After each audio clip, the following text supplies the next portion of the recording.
Kamusta po ang inyong anak, Ma'am Laarni? Hindi pa po siya talaga totally maayos po, ma'am. Wala na nga po siyang trabaho dahil hindi nga po makapagtrabaho. Dahil po sa tinamo niya po ng mga damage sa katawan. Ako po bilang magulang, sumusuporta lang po ko sa kanya. Hinihiling ko lang po yung katarungan sa gumawa po sa anak ko. Sino-sino po ba itong mga inirereklamo Ano natin, po, ma'am? yung pong si Renzo at saka po yung Jumboy at saka RJ po. Okay. At Sila- kakilala niyo ba sila, ma'am? Kamag-anak po yan nung asawa ng anak ko. Okay.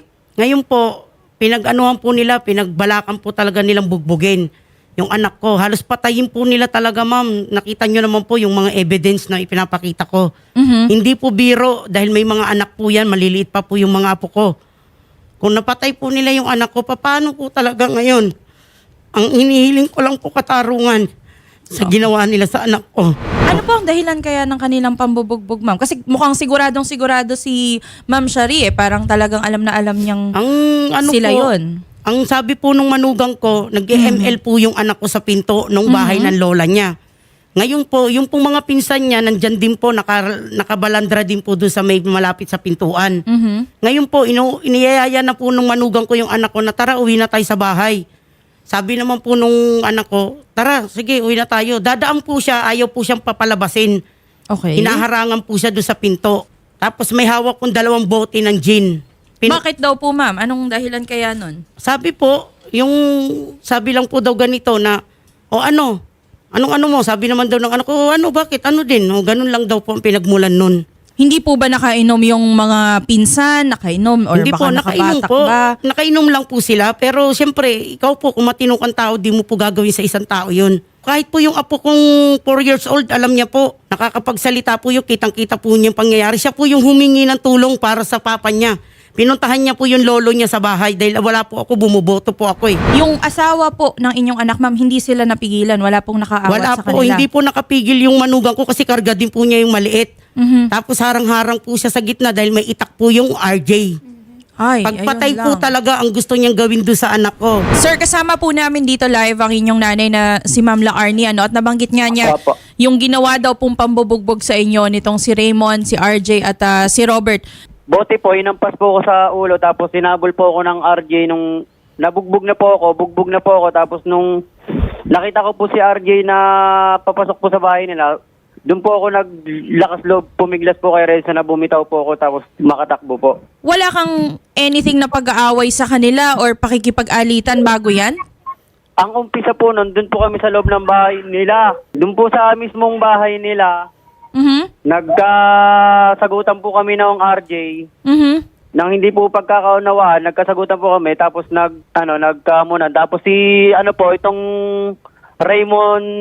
yung Raymond po, bigla pong tumayo na dumampot po ng bote, ampas po sa akin. Tapos bigla ko po siyang tinanong, gumitna naman po tong Renzo, yung kapatid, na tama na. Tapos sabi ko po kay Raymond po na bakit niya po ako ampasin ng bote na wala naman po akong ginagawa sa kanya. Tapos yun na uwi na po sana kami.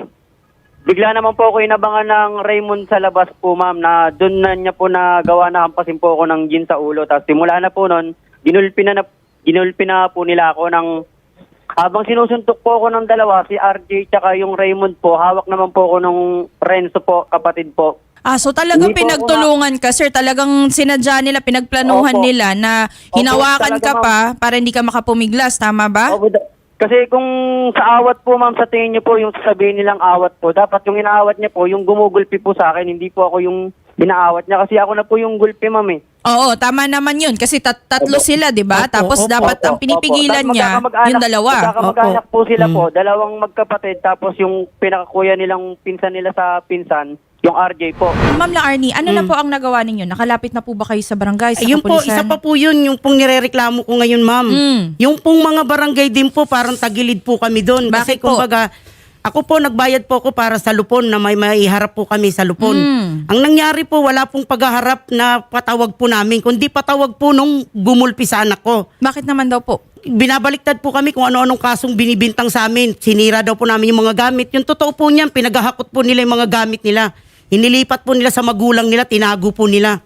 Ano daw gamit ang nasira, ma'am? Gamit doon sa bahay na Opo, pinag-stay pero nila? totoo po, wala pong nasirang gamit dahil hindi naman po sila nakapasok sa loob ng pamamahay nila. Okay, so Kasi- kayo ang binabaliktad ngayon Opo, sa barangay. opo. Wala pang patawag doon sa kaso ninyo na pwede kasing attempted murder, pwedeng serious physical injuries, depende sa nangyari kay Sir Junel, ano? Nakapagpa-medical legal ba kayo, Opo, ma'am? meron po, ito Okay. po. Magandang hapon po, Sir RJ. Yes ma'am, magandang hapon po. Ano po ang masasabi nyo? Isa kayo sa mga sinasabi po na bumugbog dito kay Junel. Ma'am, di naman po masasabing binugbog. Kasi dahilan niya, may ano rin siya ma'am, may bigla kasi siya nagamon. Mga lasing sila ma'am. Oh, so ang lasing si Junel, hindi kayo? Hindi naman, ma'am, galing po akong trabaho ma'am, kakauwi ko lang ng bandang 6:30 ma'am. Sila po, mga 11 pa lang po ng tanghali, nagiinom na po silang tatlo nung dalawa kong pinsan. Okay. Tapos pagdating ko, tumagay-tagay lang naman po ako, tapos kumain. Tapos ayan po, si Junel ma'am, nagamon po, binuro ako, sabay minura. Tapos biglang, tumayo, biglang nagamon. Tapos inayaan ko na, sabi ko, tama na yan, uwi na lang. Tapos ngayon, umupo na ako, inaawat sila ni Renzo, tsaka ni Raymond. Ngayon, pag-awat sa kanya, ito naman si Raymond, di ba, inaawat na po kami, ma'am. Ito si Raymond, siya naman yung hinamon ng yung isa, di rin po nakapag Tsaka hindi naman po yan, sabi nila ma'am, pinalo daw ng bote. Ayun po ang sinabi nila at meron po silang litrato. Pwedeng gawing istorya. Hindi po yan pwedeng gawin ng istorya. Doktor po ang nag-medical legal May niyan. medical legal po silang naihain na Opo, Sir opo. RJ. Opo. Opo. Pero ma'am, kung sakaling pinalo ng bote sa ulan, ma'am, dapat ma'am, putok yung ulo niyan eh. Ay, Di po ba? may putok yan. Nandyan, nakikita Nakita naman. niyo po, ma'am, yung putok yung ulo ko dyan, ma'am. Huwag kang sinungaling, Tsaka nakita rin po ng RJ. asawa ko yung pagpalo sa akin ng Panagutan bote, mo ma'am. ang mga ginawa nyo sa anak ko. Panagutan Ano ba mo. Babalik ta rin natin ang mundo. Kung ikaw ang ginanya namin, hindi rin kayo matutuwa. Okay.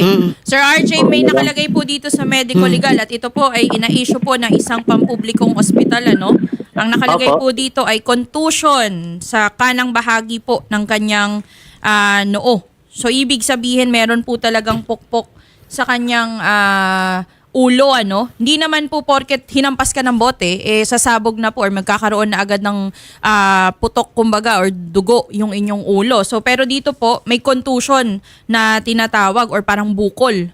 Hindi po tayo expert dyan, pero ayon po dito sa medical legal po, yun nangyari kay Sir Junel. So, Sige po, ano ma'am. po ang masasabi niyo dun, sir? Mukhang kayo po, pare-pareho kayong lasing no mga panahon Ma'am. na yon. Hindi po ako lasing nun, ma'am. Kakauwi ko nga lang po eh. Kumbaga nakitagay lang ako sa kanila eh. O, bakit kayo nadamay dun, sir? Ma'am, siya po ang nagsimula eh. Dinuro ako, tapos bigla akong minura. Sino po naman po Hindi po yung matutuwa una, sa yung po ginagawa yung, ganun? hindi po yung una pong simula nun, ma'am. Sinabihan niya po ako ng anong problema. Nag-uusap po kasi kami magpipinsan. Nag-uusap po sila, tatlo po kami, yung dalawang pinsan niya, tsaka ako po nag-uusap tungkol sa bata. Tapos ito namang RJ po, bigla po siyang nagsalita na, ano bang problema mo? Parang ibig sabihin niya sa akin, ano bang pinoproblema mo dyan? Problema nila yan. Parang sabi ko naman po, sumagot naman po ako na, ano bang problema mo? Kumbaga, Sir Junel, nakisaw-saw siya sa usapan ninyo ni Raymond, tama? Opo. Oh, sinuntok ka ba ni RJ or hinampas ka ba ng pinagsuntok po ako bote? niyan sa labas. Pinagsuntok na po ako niyan sa labas. Oh, sinuntok mo Habang din hawak po pala ako siya, ng Sir Renzo. RJ Sinuntok mo naman pala. Ma'am, sila na po nagpapang-abot ng pisa ko. Inaawat ko po Ay, silang dalawa. mali yun. Mali Umawat po yun. Hindi po yung totoo. Hindi po ganun ang pagkakaano. Huwag kang pwede niyo po sinungaling. makausap yung asawa ko, ma'am. Ha? Huwag kang sinungaling. Hindi ako nanay na para hindi ako magkakaganito ba ako? Kung hindi nyo ginanya ng anak ko, hindi tayo hahantong sa ganito. Tandaan nyo. Kung maayos ang pagkakamaltrato nyo sa anak ko. Ha? Tapos ngayon magkakaso kayo, baliktad kayo, kami ang babaliktarin nyo. Mananaig pa rin ang katotohanan. Tandaan mo, RJ. Mananaig ang katotohanan, hindi mananaig ang kasinungalingan. Pumunta ako rito, lahat ng sinasalaysay ko, totoo. Wala kaming dinadagdag, wala kaming kinukulang. So inaamin mo, meron nangyaring pambubugbog laban kay Junel. Kahit sabihin mong nagkaamukan, lasing sila ng panahon na yon, sinuntok mo ba siya o hindi? Binugbog mo ba siya o hindi? Nasuntok ko po siya, ma'am, kasi minura niya po. Nun. Oh, okay. So nasuntok mo siya. Ibig sabihin, Opo. nakidamay ka doon sa away nilang tatlo, tama? Oo, ma'am, kasi nga, minura na rin po ako. Oh, kaya nga. Okay. Doon na lang tayo. Ngayon, bakit mo sila kinakasuhan ng damage to property daw? Wala O bakit may ganung kaso, wala sir? kaming ginalaw, alam ng Panginoon yan. Ma'am, lahat sila mag-aanak, ma'am, sumugod dito sa bahay ko, ma'am. Tinira yung bakod ko, pinipilit na lang pumasok sa loob ng bahay, ma'am. Kailan yan, sir? Ayun din po, ma'am, yung gabi din po na yun. Totoo ba yun, ma'am? Hindi po. May itak po siyang hawak, nagtatago po siya sa likod ng pinto. Pinagtatagaan niya po yung pinto. Ngayon ibibintang mo kasi lulusot ka na sa mga ginawa mong kasalanan sa anak ko. Kahit sinong tao, lulusot ka, gagawin mo lahat para mapawala yung bisa ng ginawa mo sa anak ko. Hindi ako papayag. Hindi ako papayag sa ginawa nyo. Halos patayin nyo yung anak ko. Ha? May anak ka rin, may anak ka rin. Mararamdaman mo kung ano yung nararamdaman ko bilang magulang. Yung isa-isa rito ng Ha? kapitbahay para alam nyo. Nako, huwag ka sinungaling. Sinungaling ka. Talaga, mapagawa kayo ng kwento, sanay kayo sa gulo. Okay. Halugugin natin yung mga record. Kung gusto mo, isa-isahin natin yung mga record nyo. Ako po. Kung magsasalita lang pong mga pinsan yan, marami pong ginawang katarataduhan yan. Kabalastugan. Ang nanay po niya kusintidor, lola. At maniwala po kayo sa akin. Wag na natin idamay na yung nanay nila. Magandang hapon po, Sir Melencio. Opo, ma'am. Opo. Lupon, medyo matindi po yung aligasyon ni Ma'am Laarni dito, no? Ang sinasabi po kasi niya, hindi niyo po tinutuunan ng pansin yung kanilang reklamo laban po dito sa tatlo. At ang nangyari pa po, sila pa po yung nabaliktad at kinakasuhan or pinagbibintangan po na nanira ng kagamitan nitong sila RJ. Totoo po ba yun, sir?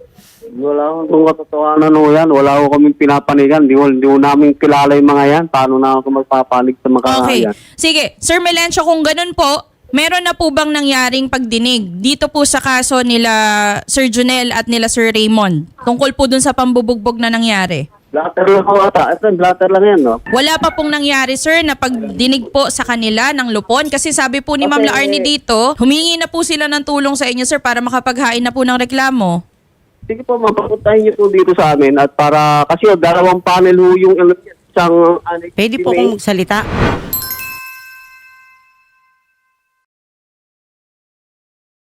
Bago sila nagreklamo, kaming unang complainant, kaming unang nagreklamo. Alam nyo yan, nagbayad pa ako ng 75 pesos dahil ang gusto ko lang marisolbahan ang problema ng anak ko.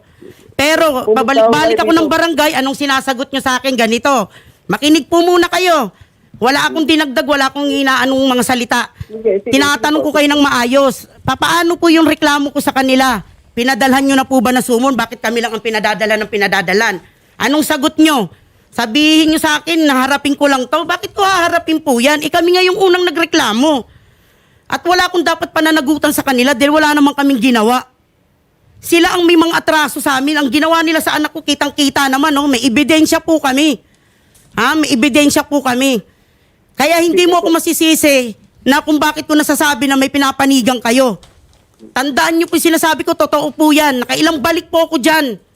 Tandaan nyo po yung pagmumukha ko, nakailang balik po ako mula kahapon. Nakikiusap po ako sa inyo na anuhin nyo naman yung problema na dinaing ko sa inyo. Ganito lang naman kasi kasimple, Sir Melencio, no?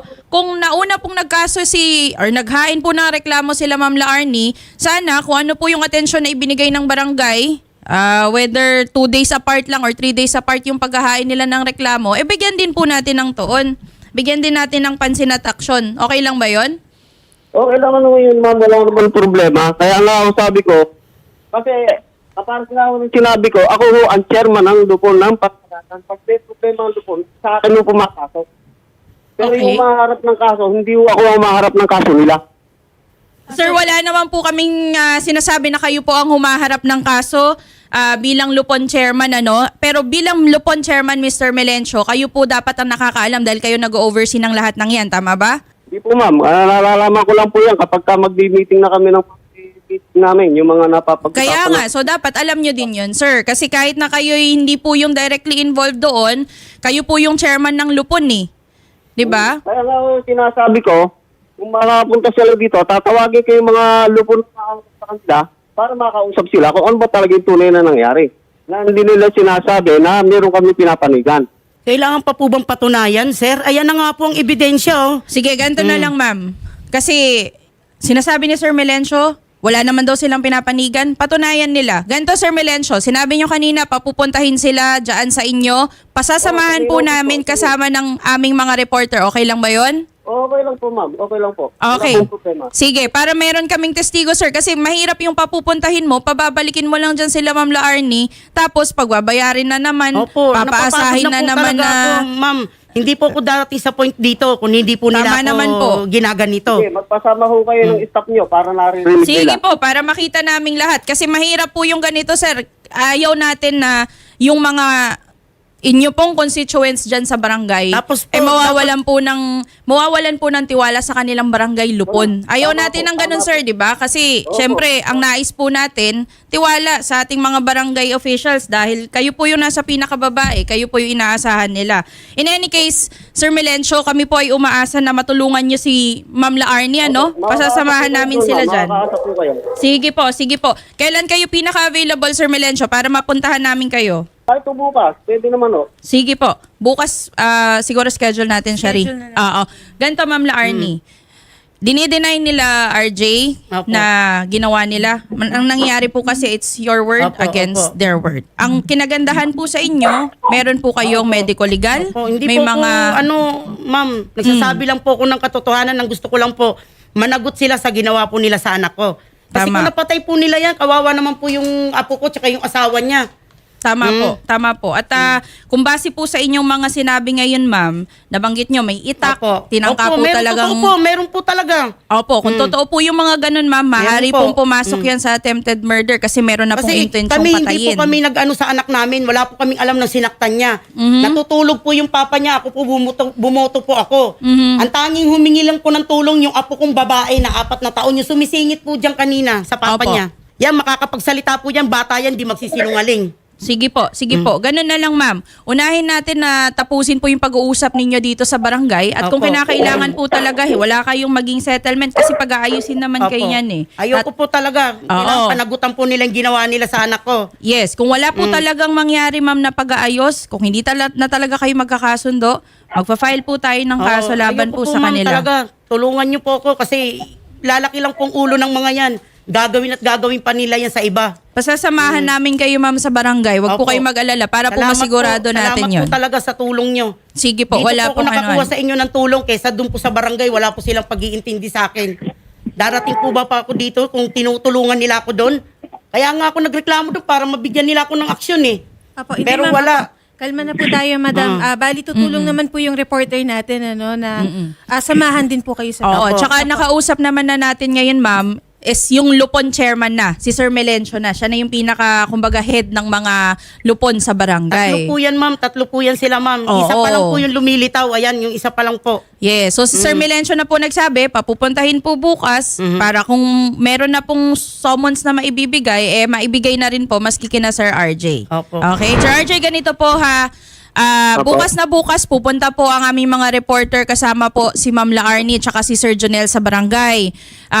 Ito po ay paabiso na rin sa inyo kung maaari na kayo po ay magkausap doon, magkaayos kung sakali lang naman ano. Kung wala po talagang pag-ayos na mangyayari, wala tayong magagawa. Talaga matutuloy yan sa kaso. Pero please make yourself available, sir. Kung maaari po ay tumugon po kayo doon sa ipapadalang summons ng ating barangay. Okay po ba yon?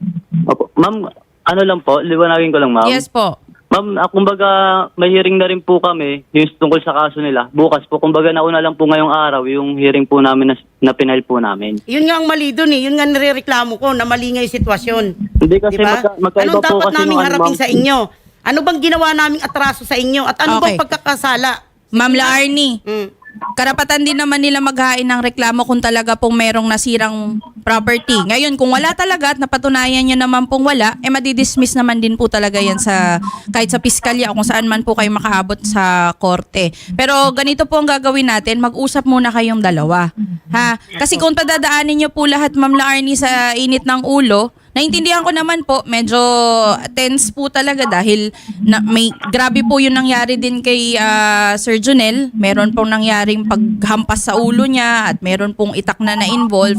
Pero kung talagang wala na pong solusyon sa barangay level, i-endorse naman po kayo ng barangay para maghain na po ng kaukulang kaso. Yung kaso po na inihain nila Sir RJ sa inyo, sagutin na lang po natin yun, ma'am. Kung wala po talagang nasira, wala po talagang nangyaring pagbabanta sa buhay nila, wala naman po kayong dapat maikatakot. Okay? Opo. Ganun na Hindi lang naman po. po ako natatakot, kaso lang, ano lang po kasi ako, naghain din po ako ng ano, pero wala pong... Oo, unahin natin yung sa iyo, ma'am. Kasi hindi naman pwedeng sila lang yung nagpapadala ng summons at nagpapahiring. Kaya bukas, magharap-harap din kayo tungkol naman sa kaso ninyo nila Jonel. Okay ba yon? Opo. Sige po. So, ganun na lang po, Sir RJ, ha? Yung sa inyo po, hiwalay po na kaso yon, Sir RJ. Kasi kayo po ang naghain ng reklamo doon. Dito sa po, Opo, ma'am. sa nangyayari ngayon, yung inireklamo naman po nila Sir Jonel na pambubugbog, yun po yung didinigin tomorrow. Okay ba yon? Yes po. Sige po. Sige po. Maraming salamat po, Sir RJ De La Rosa. Maraming salamat din po Maraming sa inyo. salamat din po. At ma'am, wag na po kayo mag-alala doon sa barangay, ha. Total, nakausap na natin si Sir Melencio at pasasamahan namin kayo. Sisiguraduhin po namin na makakapag-usap-usap kayo doon. Kailangan po talaga, ma'am, ganun po. Kasi kung kami-kami lang po mag-iina, wala pong nangyayaring resolba. Kita nyo naman po, nakarating po ako dito, oh. May anak po ako na bagong panganak. Umawat-awat po sa kanila yun. Huwag kayo mag-alala, ma'am. Kung hindi pa rin po ito aksyonan bukas, Shari, kung wala pa talagang aksyon yan, meron din naman pong pananagutan ng ating barangay dyan. So, wag po kayo mag-alala, ma'am. Sisiguraduhin natin na madidinig po yan tomorrow. Okay? Salamat po. Sir Maraming Jonel, salamat po. maraming salamat po sa inyong oras ngayong hapon at Okay po. dasal po namin ang inyong paggaling, sir. Sana po sa ngayon, kung maaaring lumayo na lang po muna kayo sa isa't isa nila, Sir Raymond at ni Sir RJ, para wala na po munang gulo. Iwas gulo po muna kayong tatlo. Okay ba yun? Hindi nga po makapasok sa trabaho eh. Gawa nga po ng ginawa nila eh. Kaya nga, sir, nakita ko nga po doon sa inyong medical legal. So, isasama naman po yun sa reklamo, sir, kung sakasakali pong maihain na po talaga ang kaso sa laban po sa kanila. Opo, salamat po ma'am. Sige po, sir. At kayo po ay magpagaling. Maraming salamat po, Sir Jonel. Okay po, salamat din po.